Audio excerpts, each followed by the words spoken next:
As a risk manager for a company like International SOS, you have a particularly unique set of risks, I guess, to examine in your daily job. What are the kinds of things that you're most concerned about at the moment, risk-wise? Well, I would say first of all, I mean, like most of the risk managers who are involved in enterprise risk management, the very first risk you have to look at is the business risk.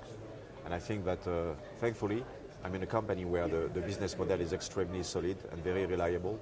So that's something that I don't have to be concerned about. I would say today, because of the footprint of the company, we are in 75 countries. We are in countries where we can face some challenges in terms of political instability or security. So the very first risk we have to deal with is the risk of our staff. And obviously, as we are also, our staff are taking the, let's say, managing the risk of our client, the individuals working for our clients.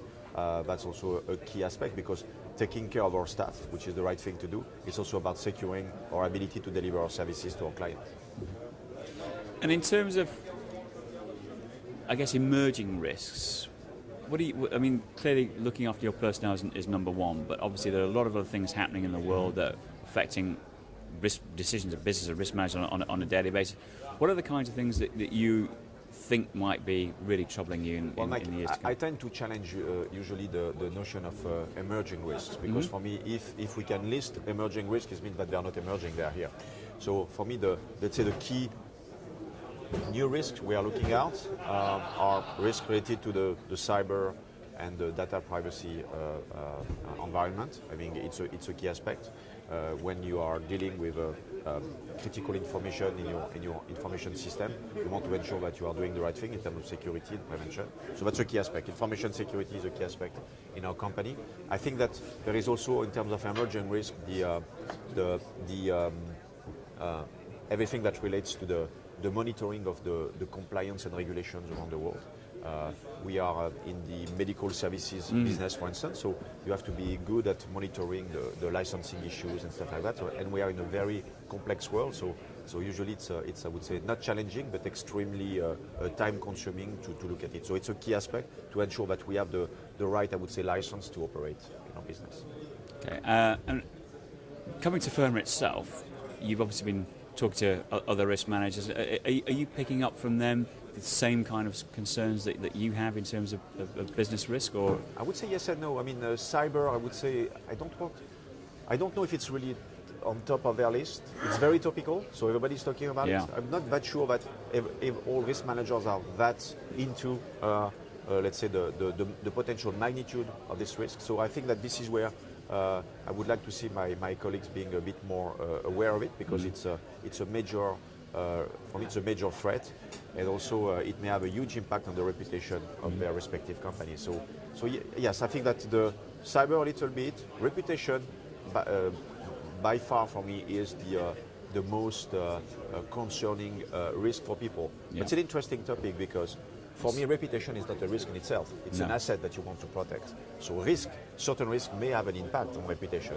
So this is where sometimes I have a nice and challenging conversation with my colleagues in the risk management arena. So taking that to its ultimate level then, how do you manage the reputation of International SOS? What are the sort of things that you have in place that allows the business to protect that asset?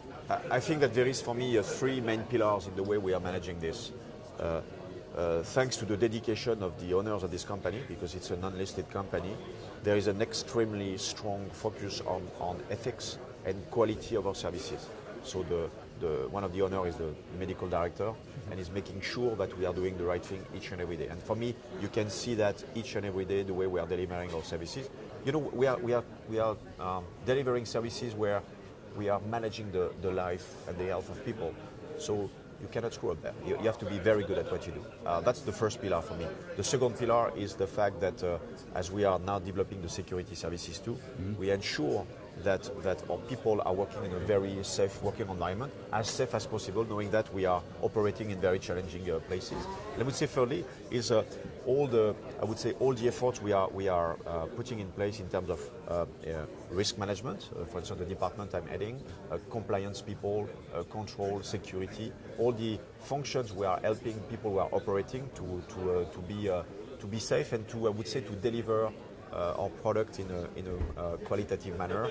That's for me the key aspect to protect the reputation. And obviously, if you allow me, last point is our ability to be good at managing incidents so that it does not become a crisis, because we are supporting clients when it comes to an incident somewhere in the world when there is a political unrest or stuff like that. It's often the response, isn't it, to the incident that actually is worse than what happened in the first place for a reputation. We are here to protect the business resilience, the business continuity of our clients. We are here then to protect the reputation of our clients, I would say. So when you are that dedicated to this, you are obviously at the same time dedicated to do the very same thing for your own company. So this is the way we work.